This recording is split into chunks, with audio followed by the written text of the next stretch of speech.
The Golden Dawn strikes again, this time literally. So the Golden Dawn, as you may know, is a neo-fascist party in Greece. It is also, by recent opinion polls, the third most popular political party in Greece, thanks in part to austerity measures, the constant influx of immigrants that causes problems in that country.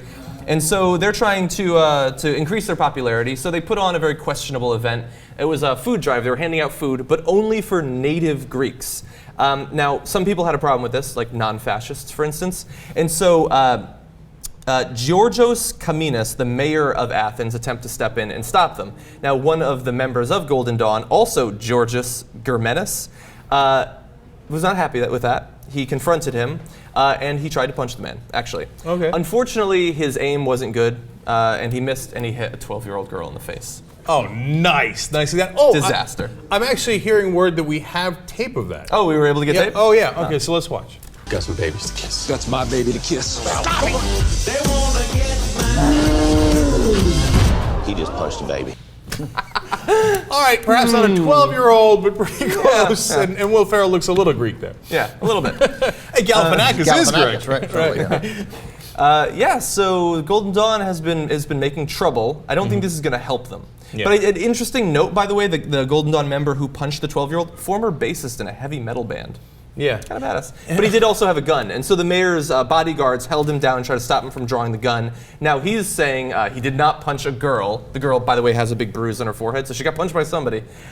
He is now going to be suing the mayor of Athens. By the way, I mean, they held him down. You tried to punch the mayor. That's good enough. Yeah, they should hold you down. Girl or not, they're going to hold you down until the mayor's out of there, and he has a gun, and give the girl a chance to fight back a bit. Yeah, totally. Keep him while he's down. Yeah. He apparently accosted two female legislators earlier from the opposition, from his opposed to him, and they increased in popularity.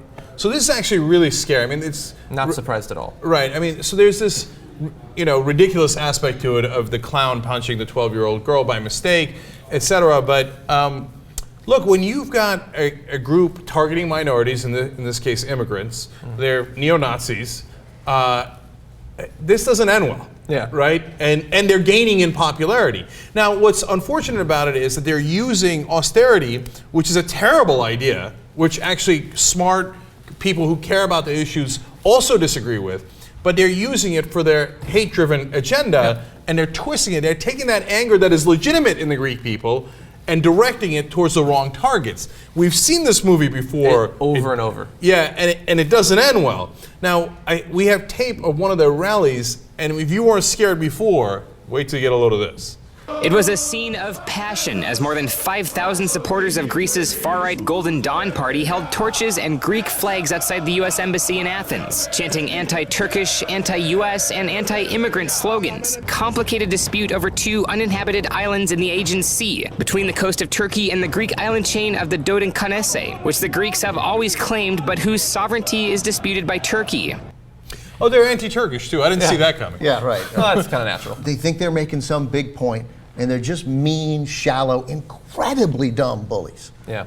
And there's zillions of them out there, but there aren't enough. That's sort of my overall point. There aren't enough. And we hope that there will be less. I mean, that's one of the reasons we're in media, is to produce people who won't be like that.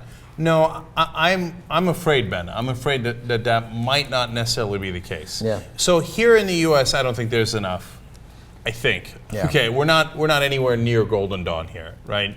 But they're picking up a lot of seats in the parliament, and there's a lot of anger in Greece, and so I'm worried about Greece. Yeah, I don't know whether there's enough in Greece. Right, and then I'm worried that it spreads like a contagion, which is how it always spreads, right?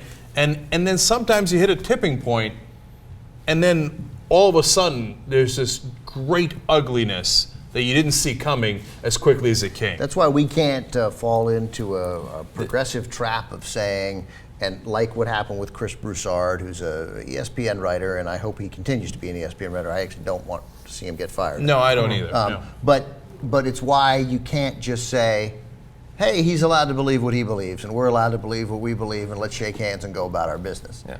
He's got to be called out for believing that. I don't want him to lose his job, but every day he's got to be called out for it, and every interview he ever does, I hope he gets asked, hey, you still feel that crazy nonsense stuff about gays? Are you still so shallow? Are you still so undeveloped as a man, as a human being, that you still believe this nonsense. Yeah, and you know me, I'd ask him in every interview, so do you eat shrimp? You're still eating shrimp? All right, well, I hope you enjoy hell with the gays. Yeah. My last point I want to make on this, because this is actually, it's related to an area that I worked on in my time in graduate school. There's a lot of academics who work on the connection between economic problems, military problems, and people's values. The classic work that I studied was Modernization, Cultural Change, and Democracy, and there's several people who write about this, and they have surveys all around the world, every year going back decades now, and they can track year by year the change in values in people. And what's scary is that if there's economic problems in a country, it makes people more conservative. It has some effect on their values. It makes them more xenophobic, more willing to tolerate authoritarian government and things like that. But it's even worse than that. The people who grow up in those countries during that time have an incredibly durable connection to those values. And so the problems in Greece, they're problematic now. 20, 30 years from now, when the people who are children now or teenagers now are in power or voting, it's going to be a problem even then. So we need to get past these problems, and we can't have it happen in America because it's decades of trouble. Show me the beginning of that video one more time. I'm going to pull a Ben on this. What's the Ben? Show me the video again. That's a It was classic. scene of passion as more than You see that? 5,000 I mean, supporters of far-right Golden Dawn Party right there, held right there. torches That and scene, flags outside okay? the US Embassy in Athens. That's 18 months from rounding people up. You don't want to be in that crowd. You don't want to be in that crowd. You don't want to be anywhere near that crowd. You don't want that crowd in your country, okay? And so, I mean, like that's, if I'm a minority in Greece and that's starting to get closer to a tipping point, if they start hitting 35%, 40%, pack my bags. Yeah, I'm gonna